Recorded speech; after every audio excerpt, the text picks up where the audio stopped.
Medinipur station এলাকা থেকে নিখোঁজ দুই নাবালককে উদ্ধার করল লালগড় থানার পুলিশ। জানা যায় গত মঙ্গলবার মাঝরাতে লালগড়ের রামকৃষ্ণ বিদ্যালয়ের হোস্টেল থেকে পালিয়ে গিয়েছিল অষ্টম শ্রেণীর দুই ছাত্র। একজনের বাড়ি কানাইপাল, অপরজনের বাড়ি মানিকপাড়ায়।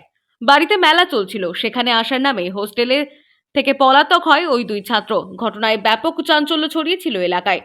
স্কুলের নিরাপত্তা ব্যবস্থা নিয়েও প্রশ্ন উঠেছিল।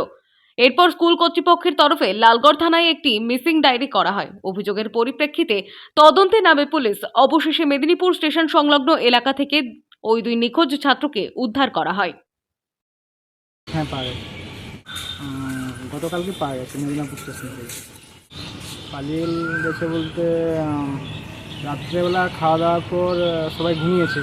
এবার আমরা 12টা পর্যন্ত জেগেছিলাম। 12টার সময় চারদিকে লাইট দিয়ে দেখেছি।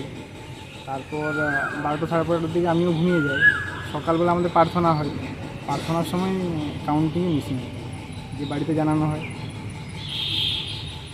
হ্যাঁ, পুলিশ সহযোগিতা করেছেন, আমাদের সমস্ত শিক্ষক, এবার আমাদের হোস্টেলের স্যার সবাই সহযোগিতা করেছেন। এবার গাড়ি ছাড়া হয়েছিল,